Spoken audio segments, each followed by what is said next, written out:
Welcome to your weekly program, BelAhdan, the show that brings the National Republican circus to your living room.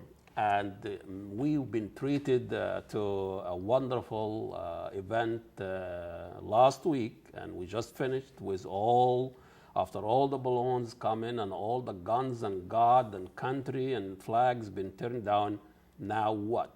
We have here Bob Meek. He's usually our political consultant, and we're gonna dice and slice what happened during the Republican convention here in Minnesota and St. Paul. Welcome to BelAhdan. Thank you.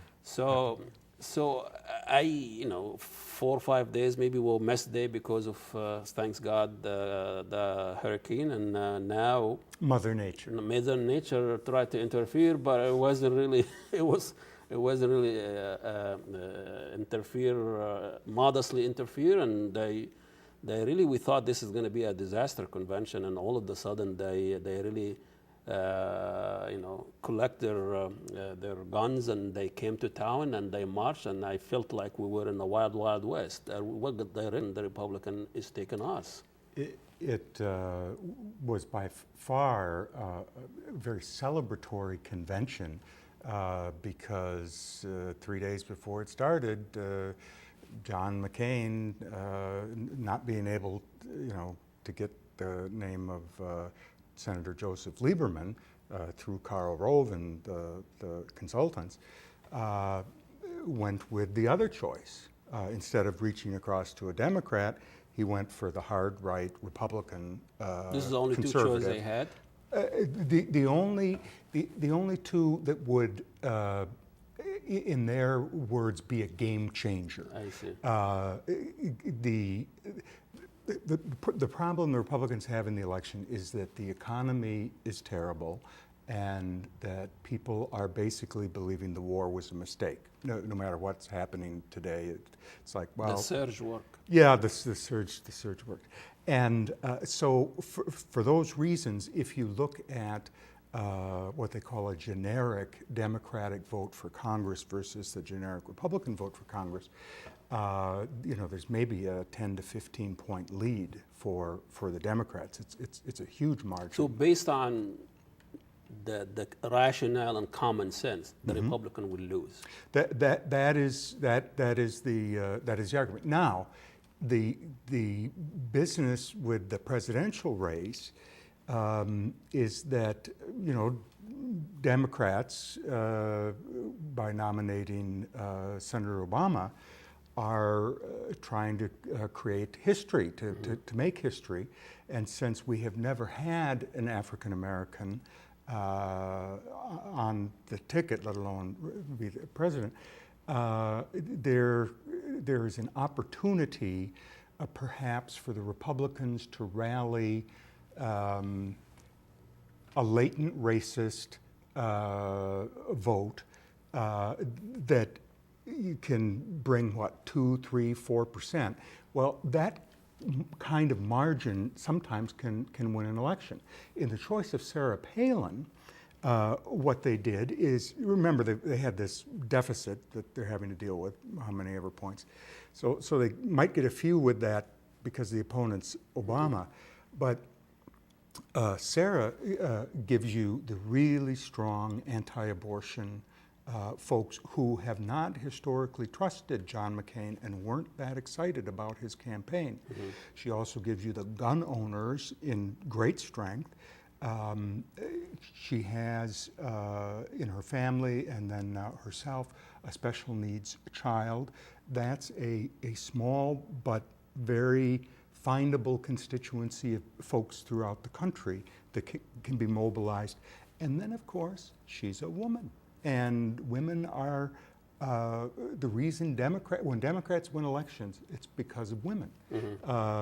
Men are for the Republicans, women are for the Democrats. It just affect women? What kind of woman? Which is evangelical, is ideological? What they're hoping is the same women who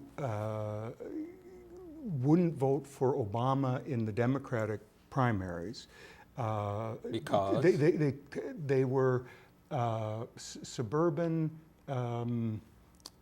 moderate to lower income working women and rural, both housewives and working women, and it was possible, at least from the McCain perspective, if we can't, McCain's first choice, we at least led to believe, was Senator Lieberman to have that kind of across the party aisle and be kind of the uniter.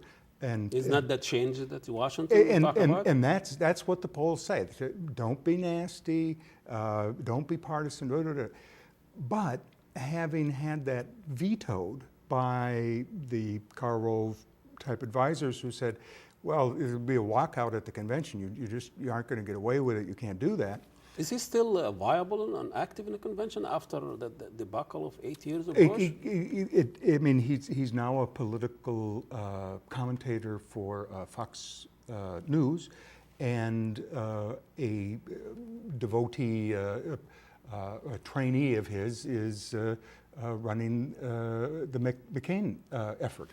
So it's a strong force, and they remember they won 2 elections the Democrats probably shouldn't have lost. Mm-hmm. I mean, we had an incumbent vice president that had 8 years of economic growth and peace and prosperity. They beat him, or with the Supreme Court help beat him, and then beat a war hero. So he has a point. Yeah. I mean, people eventually vote on the cultural issues. It's the only hope. That makes a difference. If people were going to vote based on record unemployment, if people were going to vote based on the worst housing situation and since the Depression, if people were going to vote on the tightest credit situation, if they were going to vote, war and economy, our standing in the international community, and we can do. The Democrats cannot do it. Couldn't do. And the Republican answer to that is John McCain is not George Bush. John McCain is a maverick. John McCain is someone who has fought the president on some measures. 90% was Bush.